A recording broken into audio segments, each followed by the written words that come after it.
अस्सलाम वालेकुम बच्चों, कैसे हो आप सब? क्या आपको भी हमारी तरह स्टोरी सुनने का शौक है? अगर है, तो चलो हमारे साथ हमारी नानी चान के पास। नानी नानी हमें कहानी सुनाएं। क्यों नहीं मेरे बच्चों, जरूर। तो बताओ कौन सा किस्सा सुनना पसंद करोगे? चलो मैं ऐसा करती हूँ, मैं तुम लोगों को शेर चिल्ली का किस्सा सुनाती हूँ। शेर चिल्ली अव्वल दर्जे के बेवकूफ़ तो थे ही। सुस्ती और कामचोरी में भी उनका कोई जवाब न था। बीवी से अक्सर उनकी अनबन रहती। एक रोज़ बीवी ने कुछ ज़्यादा ही बुरा भला कहा तो तनतना के चारपाई से उठ खड़े हुए और दरवाजे की तरफ कदम बढ़ाते हुए बोले, लो हम जा रहे हैं शहर, अभी इसी वक्त नौकरी करने। शहर को यहाँ रखा है, दिन भर का रास्ता है, बीच में कुछ खाओगे पियोगे क्या? बीवी बोली, ज़रा ठहर जाओ, रोटियां पका के देती हूँ। फिर उसने 7 रोटियां पका कर दी। शेर चिल्ली चल पड़े। चलते चलते दोपहर हो गई। एक कुआं नजर आया, वो उसकी मुंडेर पर बैठ गए। बहुत जोर की भूख लगी थी। रोटियां निकाली और सर खिजाते हुए बोले, एक खाऊं 2 खाऊं के सातों को खा जाऊं। कुएं में 7 परियां रहती थी। उन्होंने जो ये सुना तो डर गई। मिल्खा परी कुएं से फौरन बाहर आई और शेषचुली से बोली, क्यों, तुम क्यों खाना चाहते हो सातों को?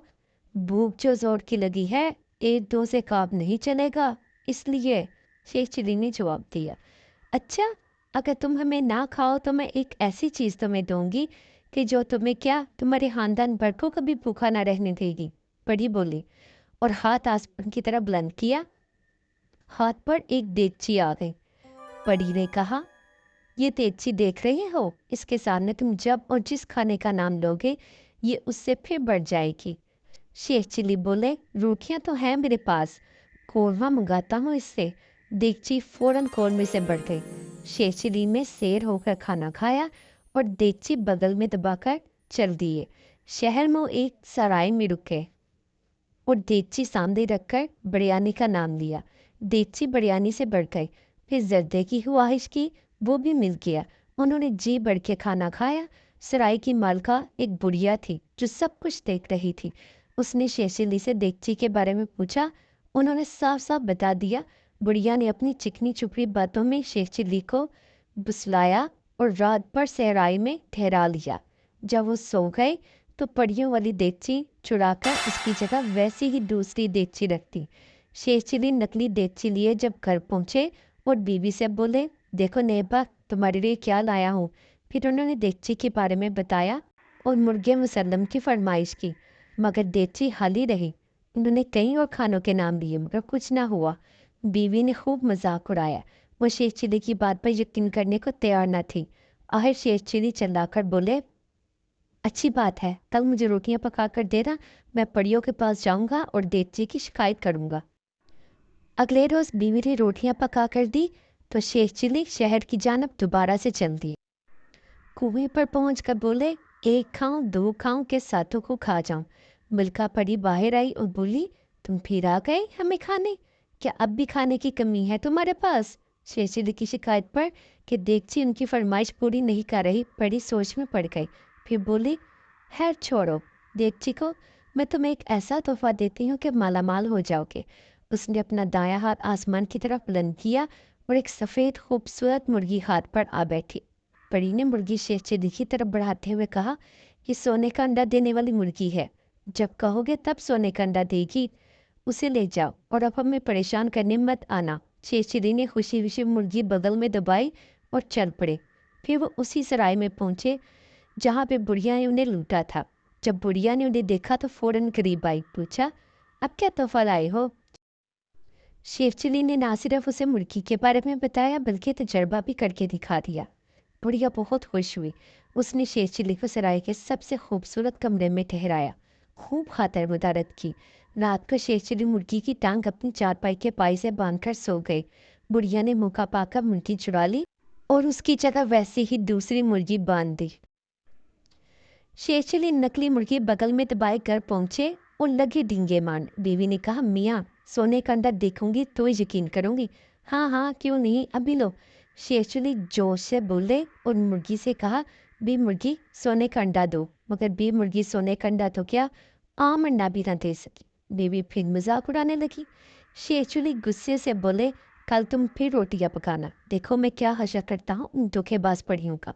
अगर वाकई जिंदा ना रही तो शेरचुली नाम नहीं, बस रहने दो। मेरा ख्याल है तुम रोटियां हड़प करने को ये सारा ड्रामा करते हो। अब कोई रोटी नहीं मिलेगी। खैर, ना देना रोटी, मैं बगैर रोटी के ही चला जाऊंगा। शेरचुली ने आहिस्ता से जवाब दिया और कमरे में चले गए। अगले रोज वो फिर कुएं पर पहुंचे। एक खाऊं दो खाऊं के सातों को खा जाऊं, शेरचुली बोले।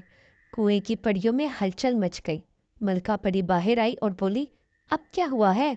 मैंने तुम्हें ऐसे तोहफे दिए हैं कि जिनसे माला माल हो जाओगे, मगर तुम कुछ ज्यादा ही लालची मालूम होते हो। नहीं मलका परी, ये बात नहीं है। यकीन करो, देगची की तरह अब मुर्गी भी मेरी बात नहीं मान रही। मेरी बीवी ने मेरा तो बहुत मजाक उड़ाया है, शेरचुली बताते हुए रूहान से हो गई। मलका परी भी सोच में पड़ गई। अच्छा ये बताओ, तुम घर जाने से पहले भी दोनों चीजें कहीं लेकर गए थे? शेरचुली ने कहा, हाँ, सराय। मैं सराय गया था और बुढ़िया के बारे में भी बताया। मलका परी सब समझ गई कि ये सारी शरारत उसी बुढ़िया की है। उसने आसमान की तरफ हाथ उठाया और एक मोटा सा डंडा उसके हाथ में आ गया। उसने डंडा शेरचुली को देते हुए कहा, ये डंडा लेकर सराय जाना और कहना, ए डंडे, जिसने मेरी दोनों चीज़ें चुराई हैं उसकी पिटाई उस वक्त तक करो जब तक कि वो दोनों चीज़ें मुझे वापस ना करते। शेरचुली वो डंडा लिए सराय पहुंचे। बुढ़िया ने आगे बढ़कर उनका इस्तकबाल किया और पूछा, आज परियों ने क्या तोहफा दिया है? शेरचुली बोले, ये डंडा, और कहा है, ए डंडे, जिसने मेरी दोनों चीज़ें चुराई हैं उसकी पिटाई उस वक्त तक कर जब तक वो दोनों चीज़ें मुझे वापस ना करते। उनके मुंह से जुमला पूरा हुआ था कि डंडे ने बुढ़िया की वो पिटाई शुरू कर दी कि वो चीखती चलाती पूरी सराय में भागती फिरी। डंडा भी मुसलसल उसके पीछे था, दर पिटाई कर रहा था।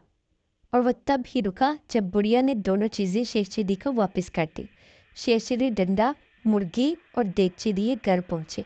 अब देगची ने फरमाइश करने पर खाने भी दिए और मुर्गी ने अंडे भी। दोनों मियाँ बीवी माला माल हो गए और ऐशो आराम से रहने लगे, मगर वो अपना बुरा वक्त कभी न भूले।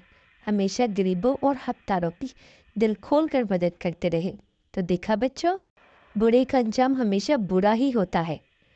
हमें कभी भी किसी की चीज़ को देखकर बददयानती नहीं करनी चाहिए। तो इस कहानी से आप लोगों ने क्या सबक हासिल किया है? अपनी राय का इजहार कमेंट बॉक्स में ज़रूर कीजिएगा।